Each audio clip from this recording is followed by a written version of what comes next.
Primary season is critical in Kansas, where several key congressional races are taking shape. Let's start with a visual aid. Remember, a couple of years back, the Republican-controlled legislature redrew the state's districts, putting the historically liberal city of Lawrence into the heavily conservative Big First and splitting up Wyandotte County, giving part of it to the 2nd congressional district while adding more rural Republican-leaning areas to the 3rd.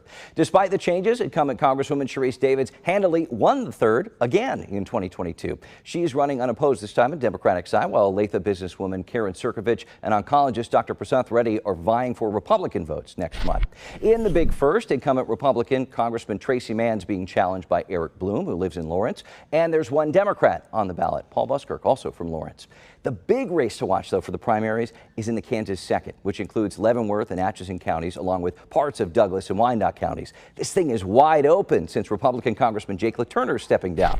Two Democrats are running for a spot in November, former Congresswoman Nancy Boyda and community developer Matt Kleinman. They join 5 Republicans on the primary ballot. And there are some newcomers, but also some familiar names here, including former Kansas Attorney General Derek Schmidt, who lost his bid for governor 2 years ago. Brian and Michael Mahoney are back to give us a look at the state of the races. Let's start with this free-for-all in the 2nd. Mahoney, what's the takeaway right now? The takeaway right now is that it's not as wide open as some people think, that this is Derek Schmidt's primary to lose. He has got he has name ID in the 90s. A lot of people know him from the gubernatorial campaign, plus the fact that he was the Attorney General for the entire state of Kansas for 8 years. His positive name ID is, I am told, 70% or better. And most of the rest of that field is pretty underfunded, and it's going to be Derek Schmidt's race to lose.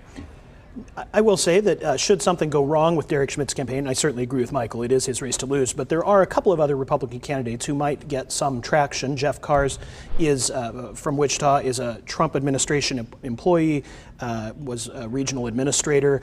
He mentions his work for the Trump administration at every chance he gets, and that is probably his strongest selling point. Also, Sean Tiffany is a name well known, at least to political figures in Kansas, right, because he's been the head of the Kansas Livestock Association. So there are some other candidates, but I agree, Derek Schmidt's name recognition and his experience as the state attorney general is going to be tough to overcome for any of those other candidates. I want to touch on the Big First real quick because it is interesting. The candidates running against the incumbent are all from Lawrence, which was then added 2 years ago, given the makeup of the district. Again, heavily conservative with the exception of Lawrence. Does that make a difference at all? No, Tracy Mann has been the classic sort of Western Kansas congressman for the state. Both he and Sharice Davids, incidentally, sit on the House Agriculture Committee. They don't always see eye to eye on things, but that's there's always been, or practically always been, a Western Kansas member of the House Agriculture Committee, and he fills that bill. Mm-hmm. And that is something that we've seen the candidates themselves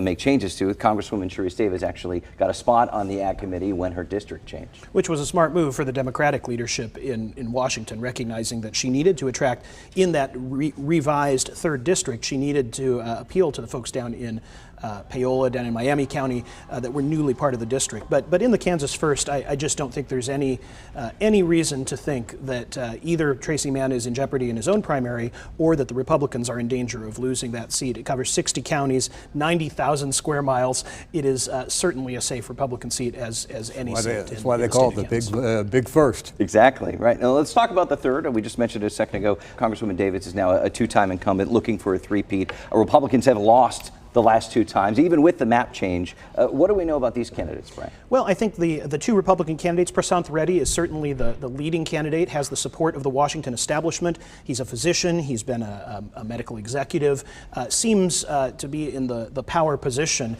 One of the things that his opponent, Johnson County businesswoman Karen Circovich, has said is that she didn't get a chance to go out and seek those Republican endorsements, that they were already wrapped up before she even jumped into the race. But she touts her own experience as a small business owner, as a nonprofit leader. She founded a nonprofit. She's been president of the Junior League of Kansas City. She believes that she is a competitive candidate, but right now, Prasanth Reddy is holding the cards. Yeah, and the other thing is Circovich has done a good job of trying to cover the district and shows up at a lot of events, more so than Dr. Reddy. Reddy has other things that are going on with him in terms of his obligations as a physician. And the other interesting thing to know about this is what I've learned over the last few days is that Dr. Reddy is of Indian descent. He is, however, a Christian and not a Hindu, and that majority of the folks of Indian descent in the 3rd District are registered as Democrats, but they'll probably come over, or at least Reddy's campaign hopes they come over and cast a vote for him in the primary, and then again in the general.